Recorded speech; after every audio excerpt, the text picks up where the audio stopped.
ആശാസമരം 4ാം ഘട്ടത്തിലേക്ക് മെയ് 5-ന് ആരംഭിക്കുന്ന രാപ്പകൽ സമര യാത്ര തിരുവനന്തപുരത്ത് ഫ്ളാഗ് ഓഫ് ചെയ്തു.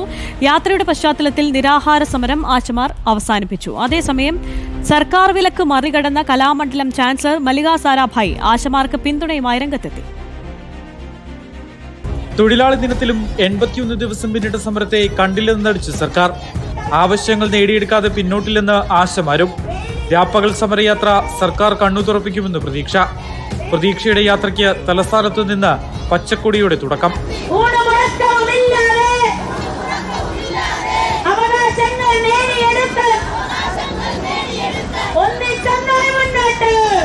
സമരം 4ാം ഘട്ടത്തിലേക്ക് എത്തിയതോടെ ആശമാർ നിരാഹാരം അവസാനിപ്പിച്ചു. ബ്രിട്ടീഷുകാർക്ക് പോലും ഇല്ലാത്ത മനസ്സലിവുണ്ടായി നമ്മുടെ ഗാന്ധിജി നിരാഹാര സമരം കിടന്നപ്പോൾ. ഒരു ഇടതുപക്ഷ സർക്കാർ ഭരിക്കുന്ന സംസ്ഥാനത്താണ് 43 ദിവസമായിട്ട് ഇന്ന് ആശമാർ നിരാഹാരം കിടന്നിട്ട് പോലും എന്തിനിങ്ങനെ കിടക്കുന്നു? അല്ലെങ്കിൽ സ്ത്രീകളല്ലേ, ആ സമരത്തിന് ഒരു ഒത്തുതീർപ്പ് ഉണ്ടാക്കാമെന്ന് സർക്കാർ ഒരു അനുകൂല നിലപാട് എടുത്തിട്ടില്ല. ഭരണകൂട കണ്ണുരുട്ടലിനിടയിലും ആശമാർക്ക് പിന്തുണയേറുകയാണ്.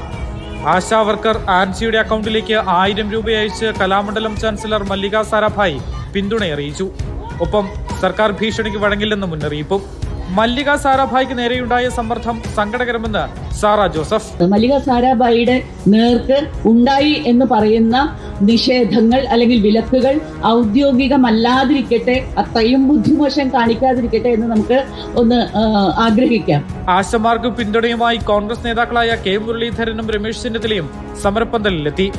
മെയ് 5-ന് കാസർഗോഡ് നിന്ന് ആരംഭിക്കുന്ന സമരയാത്ര ജൂൺ 17-ന് തിരുവനന്തപുരത്ത് സമാപിക്കും. റിപ്പോർട്ടർ, തിരുവനന്തപുരം.